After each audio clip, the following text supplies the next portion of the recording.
हेम प्रख्यामिन्दुखण्डान्तमौलिं शङ्खारिष्टाभीतिहस्तां त्रिनेत्रां हेमाब्जस्थां पीतवस्त्रां प्रसन्नां देवीं दुर्गां दिव्यरूपां नमामि।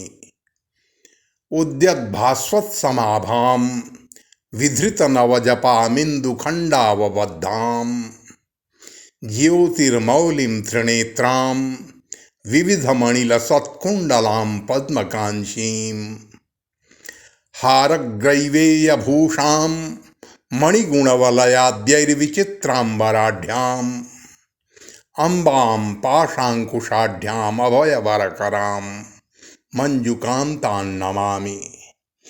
सिंहारूढां श्यामकान्तिं शङ्खचक्रधरां हृदा दुर्गां देवीं तथा ध्यायेच्छर्चापौच बिभ्रतीम्। ॐ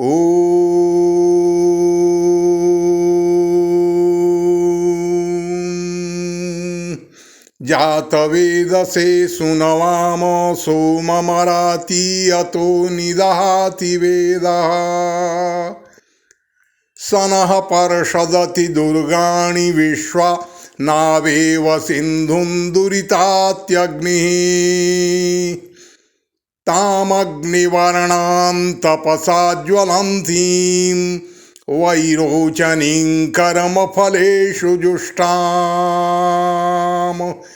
दुर्गां देवीं शरणमहं प्रपद्ये सुतरसि तरसे नमः।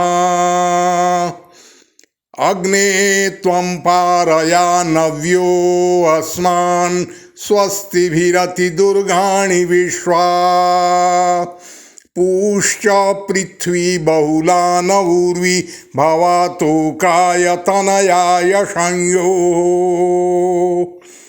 विश्वानि नो दुर्गः जातवेदः सिन्धुन्ननावा दुरितातिपर्षि अग्ने अत्रिवन्मनसा गृणानोऽस्माकं बोध्यविता तनूनाम् प्रीतनाजितगुंसहमानमग्निगुंहुवेम परमात्सधस्तात् सनः पर्षदति दुर्गाणि विश्वा क्षामद्देवो अतिदुरितात्यग्निः प्रत्नोषिकमीड्यो अध्वरेषु सनाच्च होता नव्यश्च सत्सि स्वाञ्चाग्ने तनुवं पिप्रयस्वास्मभ्यञ्च सौभगमायजस्व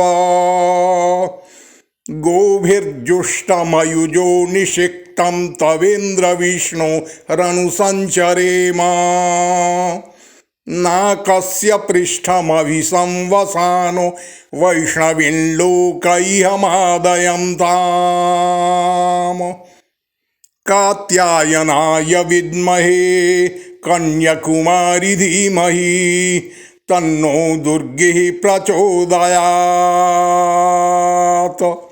ॐ